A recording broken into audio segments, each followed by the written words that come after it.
Principal researcher Zix 427 adjusted her crystalline sensory arrays as she studied the derelict human vessel floating against the backdrop of stars.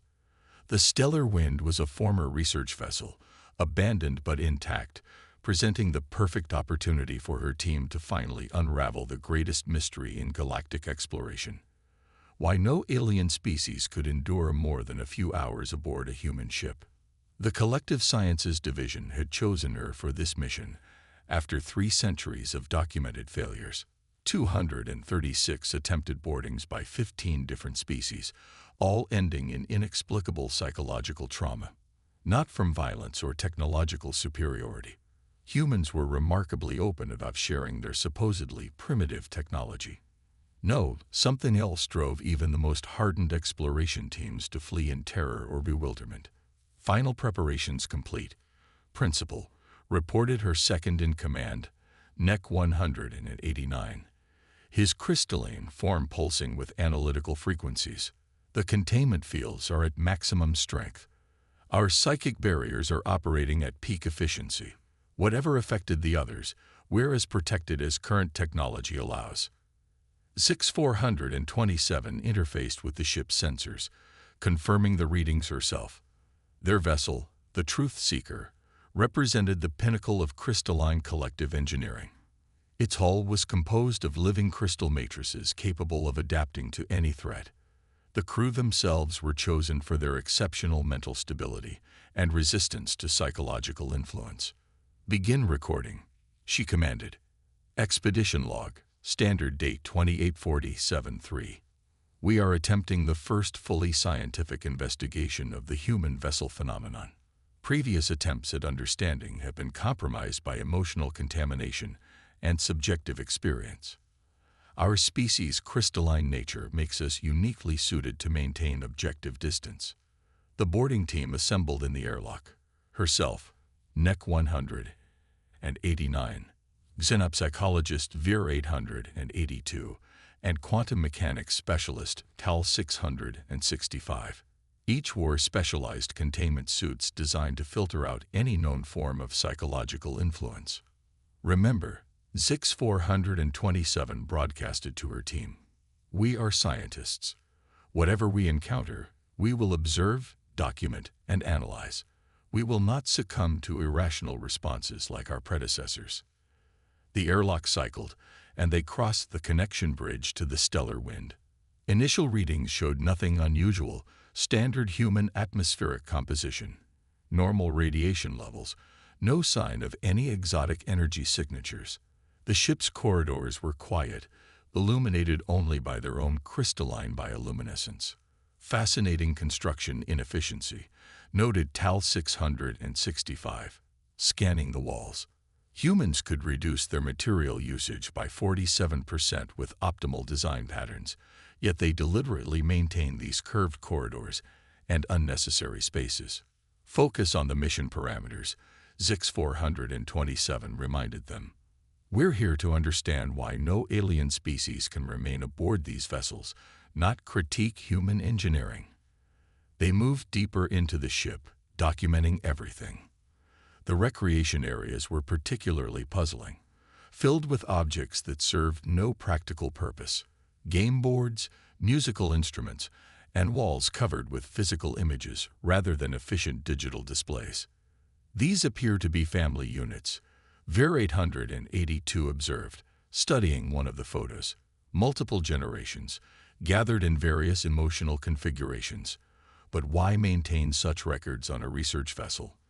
Before anyone could respond, NEC 189's crystalline form flickered with distress. Principal, I'm detecting something. Not on any measurable spectrum, but... He paused, his usual precise frequencies becoming erratic. The walls. They're not just walls.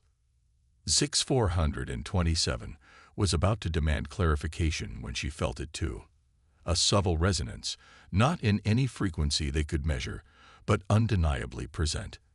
The empty corridors suddenly felt less empty. The photos on the walls seemed to pulse with something more than just reflected light. Maintaining objective distance, she reminded herself and her team. Whatever we're experiencing, it can be quantified and understood. But as they reached the ship's central gathering area, even her crystalline certainty began to waver. The space was filled with more photos, personal items, and signs of human habitation, and each object seemed to carry an echo, a weight of meaning that pressed against their crystalline consciousness. "These aren't just possessions," Vir 882 whispered, their usual clinical tone replaced by something approaching awe. "They're memories, emotions. The humans don't just live in these ships.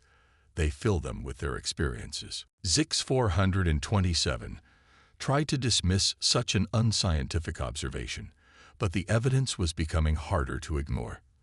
Their sophisticated sensors detected nothing unusual, yet their crystalline awareness was registering something profound. The ship wasn't just a vessel of metal and polymer. It was saturated with the accumulated weight of countless human moments, preserved somehow in ways their technology couldn't measure. "Principal," NEC 189's voice had taken on an unusual resonance. "I believe I understand why the others fled. We're not experiencing a technological effect or a psychological attack. We're experiencing humanity." As if in response to his words, the subtle resonance grew stronger. The walls seemed to pulse with stored memories: joy, sorrow, friendship, loss, hope, fear, love. Emotions alien to their crystalline nature, yet undeniably real and overwhelmingly powerful. Zix 427 felt her carefully maintained objectivity beginning to crack. Their containment suits, designed to block every known form of influence, were useless against this. The human ship wasn't trying to attack them or drive them away. It was simply sharing what it was: a home, a community, a vessel that carried more than just its physical cargo. "Full retreat," she commanded, her crystalline form vibrating with the strain of maintaining coherence. "The experiment is the experiment." But she couldn't finish the thought. For the first time in her centuries of existence, pure logic and scientific methodology weren't enough. The stellar wind had shown her something her crystalline nature had never been designed to process: the raw, unfiltered essence of human existence, preserved in every bolt and bulkhead of their ships. As they fled back to the truth seeker, Zix 427 understood why no alien species could long endure aboard human vessels. It wasn't fear that drove them away, but overwhelming intimacy. Humans didn't just travel through space.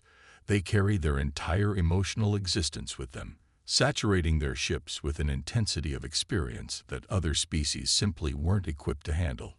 Her final log entry would be brief: "Warning to all future expeditions. Human vessels are not simply spacecraft. They are living archives of human experience, and we are not yet ready to fully comprehend what that means." The Truth Seeker's quarantine bay hummed with analytical equipment as Zix 427's team struggled to process their experience aboard the stellar wind. Their crystalline forms had been purged and realigned 3 times, yet the echoes persisted, fragments of human memory that had somehow imprinted themselves on their ordered lattices. "Impossible," muttered Tal 665, running another scan on their containment suits. "These readings contradict everything we know about consciousness and energy transfer. The human vessel wasn't generating any measurable fields, yet we all experienced." The quantum specialist's voice trailed off, their usually precise frequencies wavering. Vir 882, the xenopsychologist, interfaced with the ship's main computer, analyzing their recorded data. "Perhaps we've been asking the wrong questions. Every species that attempted to study human ships approached it from a technological perspective. But what we encountered wasn't technology. It was something far more fundamental." Zix 427 watched her team with growing concern. The crystalline collective had chosen them for their stability, their ability to maintain pure logical coherence in any situation. Yet here they were, their ordered minds disrupted by mere exposure to a human vessel. "Show me the temporal scans," she commanded, trying to focus on concrete data rather than the unsettling sensations still resonating through her crystal matrix.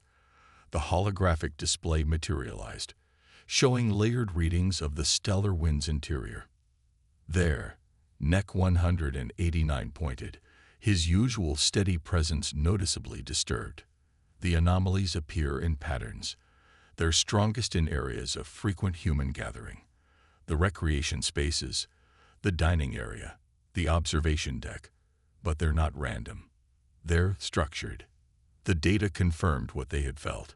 Throughout the human ship, there were consistent patterns of what they could only describe as emotional residue. Joy lingered in the recreation areas, concentration in the research labs, peaceful contemplation in the observation lounge. But it wasn't just simple imprints. The patterns overlapped, interacted, created complex harmonies of human experience. I've analyzed similar phenomena in other species' vessels, Vir 882 offered. Most spacefaring races leave some form of psychological trace in their ships, but human vessels are different. The residue is orders of magnitude more intense, more complex, and more, they struggled to find a suitable term, more alive. A sudden alert interrupted their discussion.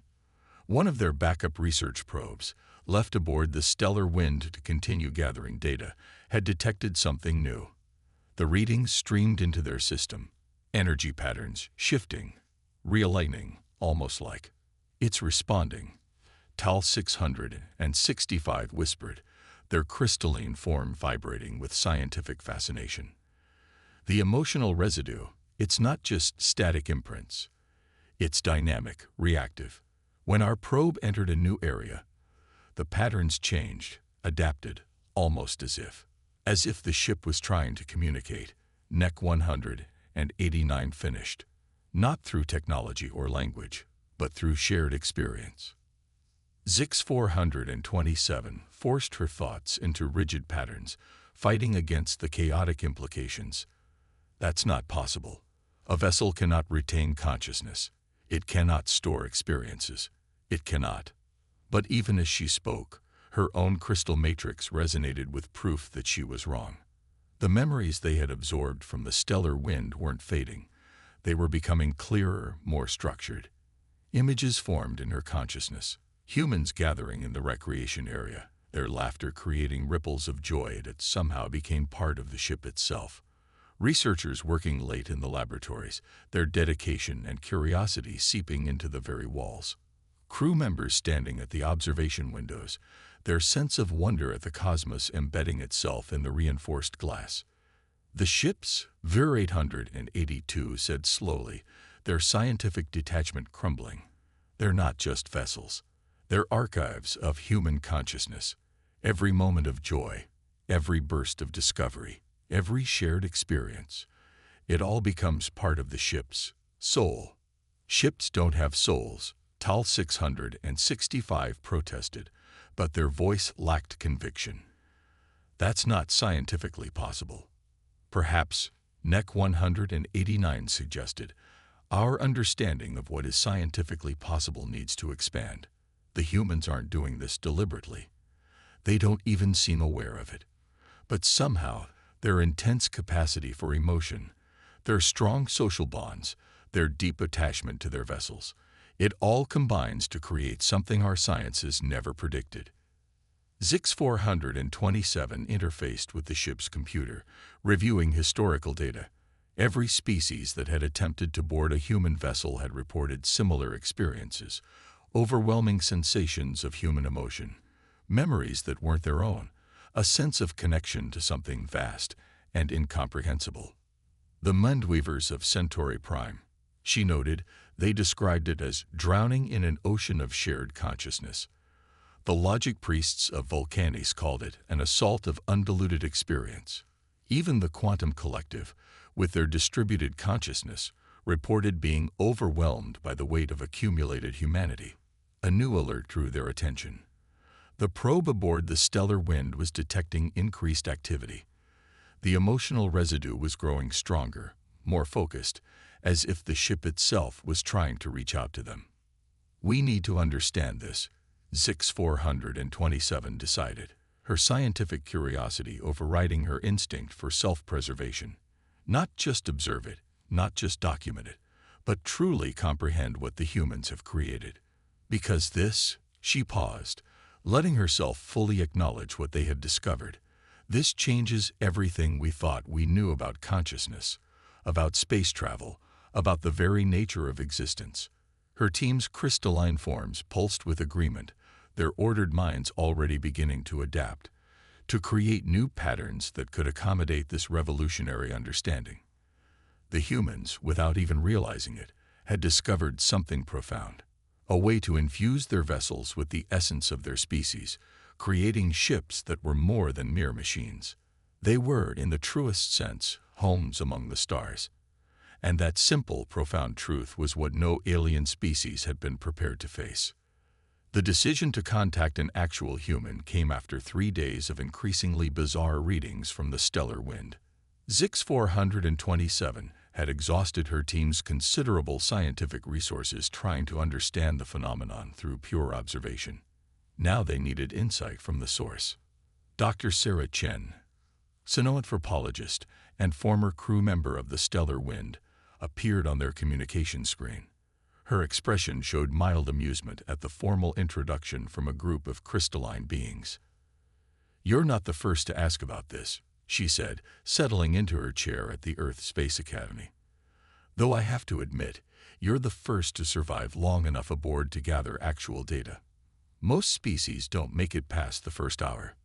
Then you're aware of the effect your vessels have on non-human species," Zix 427 asked, her crystalline form vibrating with barely contained scientific excitement. "Aware? Yes. Understanding? That's another matter entirely." Dr. Chen smiled, a gesture the crystalline beings had learned to recognize as indicating both warmth and complexity. "We noticed it early in our interstellar relations, but honestly, we still don't fully comprehend it ourselves." TAL 665 projected their collected data into the shared visual space. "Our readings indicate a form of consciousness imprinting that defies known physics. Your vessels somehow retain and accumulate emotional experiences, creating a psychological field that overwhelms non-human visitors." "That tracks with what little we understand," Dr. Chen nodded. "Though I'd argue with the term psychological field. It's something more organic than that, more natural." "Natural," Vir 882 interjected, their crystalline structure flickering with confusion.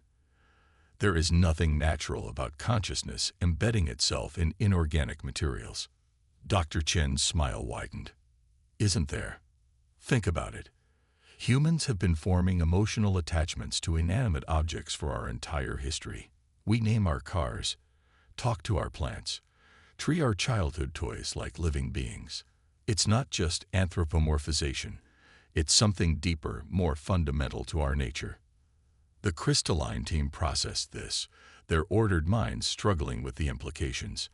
NEC 189 was the first to make the connection. "You're suggesting that this effect is an extension of an existing human trait." "Exactly." Dr. Chen leaned forward, her enthusiasm evident. "Humans don't just use tools. We form relationships with them. Our ships aren't just vessels to us.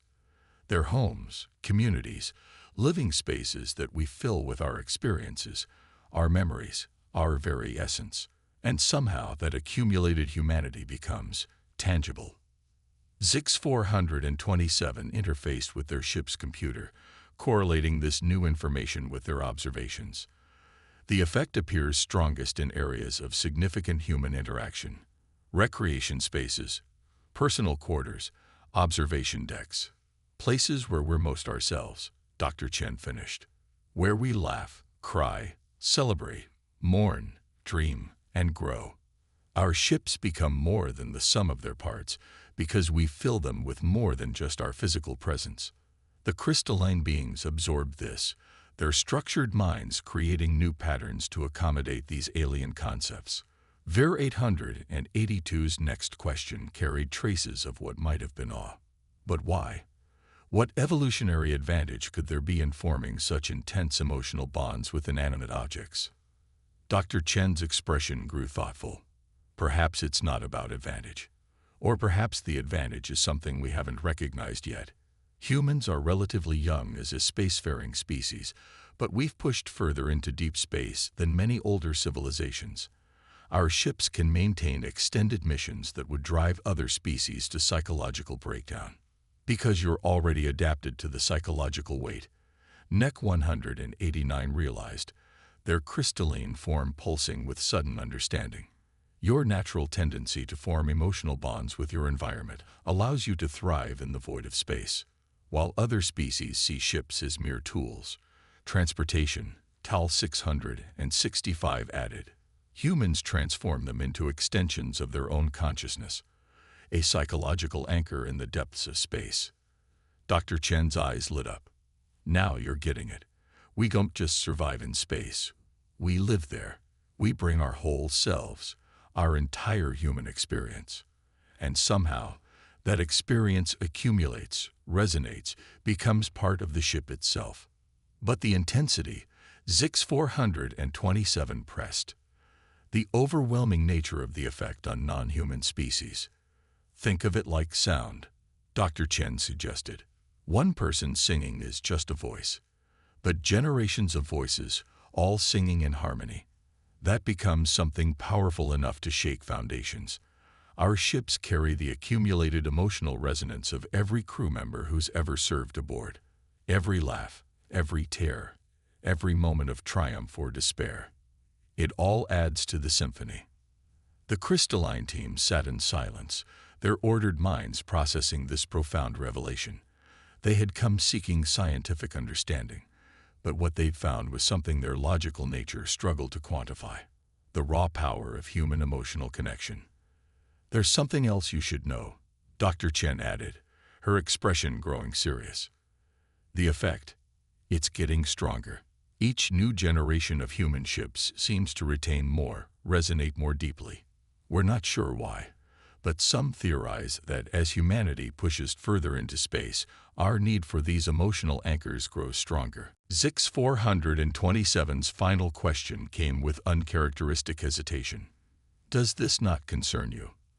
The possibility that your vessels are evolving into something beyond your understanding. Dr. Chen's laugh carried both joy and wonder. Concern us? It fascinates us. That's the other thing you need to understand about humans. We don't fear the unknown. We embrace it, explore it, let it change us. Maybe that's really why our ships affect other species so strongly.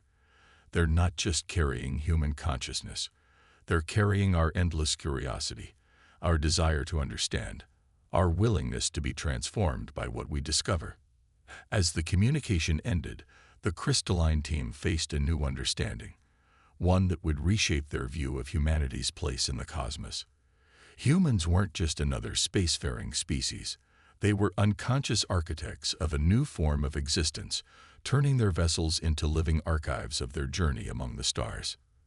The truth seekers' pristine crystalline corridors began showing unprecedented signs of disruption. Microscopic fractures appeared in previously perfect geometric patterns as the crew's collective consciousness struggled with their recent discoveries.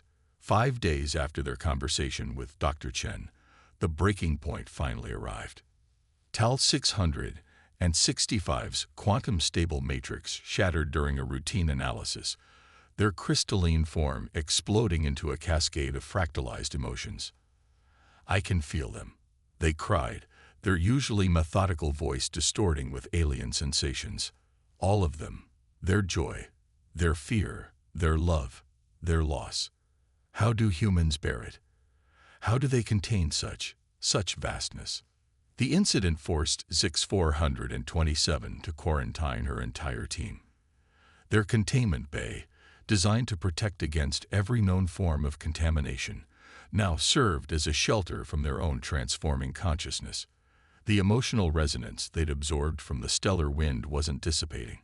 It was growing, evolving, forcing their ordered minds to expand in ways they'd never imagined possible. Our fundamental assumptions were flawed, NEC 189 observed, their crystalline structure showing signs of irregular growth patterns. We approached human vessels as technological puzzles to be solved. But they're not puzzles. They're poems written in the language of pure experience. Vir 882, the xenopsychologist, had retreated into a meditation crystal, their multiple facets reflecting chaotic patterns of light. The human capacity for emotional attachment isn't just a psychological trait, it's a force of nature. They don't just feel emotions, they radiate them, infuse them into their environment. And their ships have become collectors, amplifiers, living archives of human consciousness.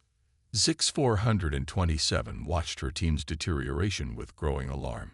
The crystalline collective had evolved over millions of years to achieve perfect logical harmony.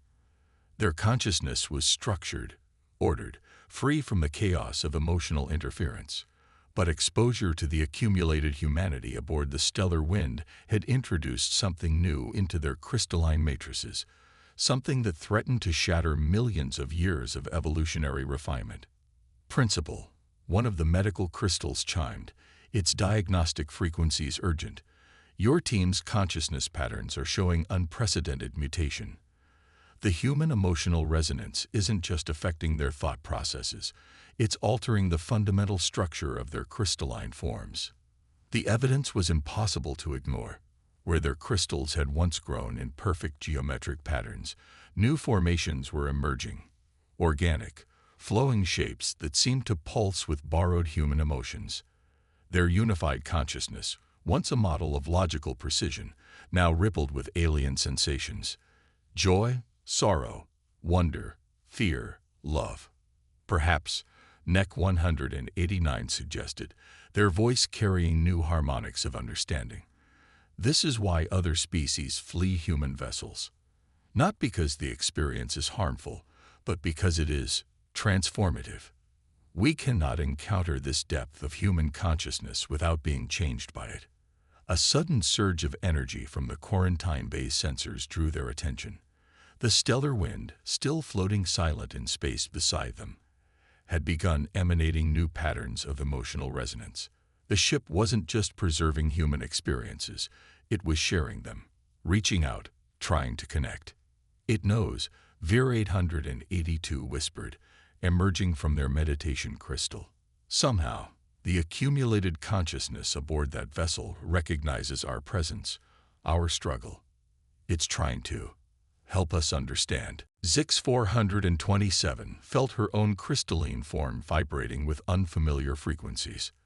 The logical patterns that had defined her existence for centuries were shifting, reorganizing themselves around new concepts she had never been designed to comprehend. Love, wonder, hope, fear. Each emotion sent fractal patterns spinning through her consciousness. We have to make a choice, she announced to her team. We can retreat now, try to purge these changes from our matrices, return to our pure logical state, or we can embrace the transformation. Tal 665 finished, their shattered form beginning to reconstruct itself in new, unprecedented patterns. We can allow ourselves to be changed by what we've discovered. The decision should have been simple. Their mission parameters were clear. Observe, analyze, report. But the human resonance had awakened something in their crystalline consciousness, a yearning for something beyond pure logic, beyond perfect order. The humans, Neck 189 observed, their voice carrying traces of what might have been wonder. They don't just survive the emotional weight of their existence, they thrive on it. Each new experience, each shared moment, makes them stronger, more resilient, more alive. The Truth Seeker systems registered a critical warning. The crystalline structure of the ship itself was beginning to show signs of transformation, its perfect geometric patterns developing new organic variations. The accumulated humanity they'd absorbed wasn't just affecting their consciousness, it was reshaping their entire existence. Send word to the collective, Zix 427 commanded, making her decision. Tell them we understand now. Tell them why no species can remain unchanged after boarding the human vessel. Tell them. She paused, her crystalline form pulsing with the weight of revelation. Tell them that humanity hasn't just mastered space travel. They've discovered a way to make the void between stars feel like home. And in doing so, they've created something that will forever change how we understand consciousness itself. As the message transmitted, the Truth Seekers crew surrendered to their transformation. Their ordered minds opened to chaos of human emotion. Their perfect crystalline forms evolved into new patterns that defied geometric logic. They had come seeking scientific understanding, but they have found something far more profound, a new way of existing in the universe, learned from the species that turned their ships into living chronicles of the human experience. 3 weeks after their initial contact with the stellar wind, the Crystalline Collective's High Council gathered to receive Zix 427's final report. The transmission chamber, usually a model of geometric perfection, rippled with uneasy energy as her transformed image appeared before them. The change in her crystalline structure was immediately apparent. Where once she had exhibited the perfect symmetry of their species, her form now flowed with organic patterns that seemed to pulse with borrowed emotions. The council members vibrated with collective concern as she began her report. "Honored Council," she began, her voice carrying new harmonics that had never before been heard in their chambers. "I come before you not just with scientific findings, but with a truth that will reshape our understanding of consciousness itself." The head of the council, a being of pure geometric precision, addressed her. "Your team's transformation has caused great concern, principal researcher. Some suggest you have been corrupted by exposure to human influence." Corrupted? Zix 427's form shimmered with what might have been laughter, an entirely alien concept to their species until now. "No, honored ones. We have been awakened. The human vessels we've feared for so long aren't weapons or threats. They're mirrors, showing us a part of existence we never knew we were missing." She projected her team's findings into the shared consciousness space. The council members recoiled as waves of human emotional resonance washed over them. Joy, sorrow, love, fear, wonder, all intertwined in patterns that defied logical analysis. "Humanity's greatest strength," she continued, "isn't their technology or their resilience or even their adaptability. It's their capacity to transform the void of space into something alive with meaning. Their ships don't just carry them through space, they carry the entire weight of human experience." The Council's resistance was palpable. This violates all known laws of physics, of consciousness, of evolution itself. Perhaps, Zix 427 acknowledged, our laws need to be rewritten. The humans have discovered something we never considered possible. They've found a way to make the cold emptiness of space feel like home. Every moment of joy, every shared sorrow, every burst of wonder at the cosmos, it all becomes part of their vessels, creating spaces that are alive with accumulated humanity. She shared memories from their investigation. The photos on the stellar wind's walls, the gathered personal items, the spaces designed for community rather than efficiency. Other species build ships to cross the void. Humans build ships to carry their entire existence with them. And in doing so, they've accidentally created something revolutionary. Vessels that don't just transport consciousness, but preserve and amplify it. "And this transformation your team has undergone," the council pressed. "This corruption of your pure crystalline nature." "Evolution," she corrected gently. "Contact with human emotional resonance hasn't corrupted us, it's expanded us. We're still ourselves, still logical beings of crystal and light. But now we can perceive and process aspects of existence we never knew were there." NEC 189 appeared beside her, their transformed crystalline structure flowing with new patterns. "The humans have given us a gift, honored council. They've shown us that consciousness isn't just about thought and logic. It's about experience, connection, the profound weight of shared existence." The council chamber filled with troubled frequencies as the implications became clear. This wasn't just about human ships anymore. This was about fundamental questions of consciousness, evolution, and the nature of existence itself. "There's more," Zix 427 continued. We believe we know why human ships affect other species so profoundly. It's not just the intensity of human emotions, it's the way they process existence itself. Where we seek perfect order, they embrace chaos. Where we strive for pure logic, they celebrate the messy complexity of being alive. She projected one final image. The truth seeker, its once perfect crystalline structure now flowing with organic patterns that mimic the emotional resonance they'd absorbed. Their ships don't just carry humans through space. They carry hope, dreams, love, fear, wonder, all the chaotic, beautiful elements of consciousness that most species try to suppress or control. And when we encounter that raw, unfiltered humanity, we cannot remain unchanged. Tal 665 finished, their shattered and reformed crystal structure pulsing with new understanding. Nor should we want to. The council sat in stunned silence as the full implications washed over them. Humanity hadn't just solved the challenge of long-term space travel.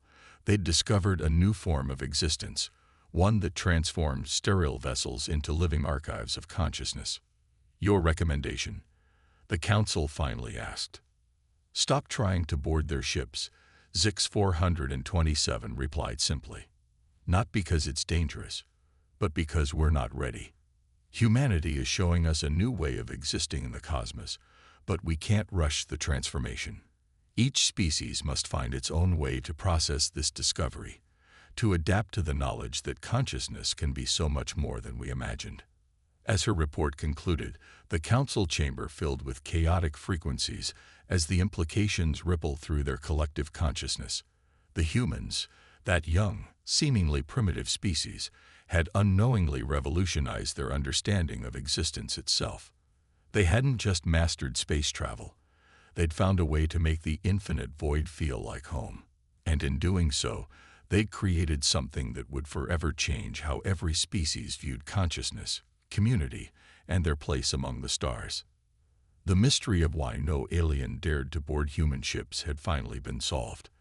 But the answer had opened up questions that would reshape the galaxy's understanding of what it truly meant to be alive.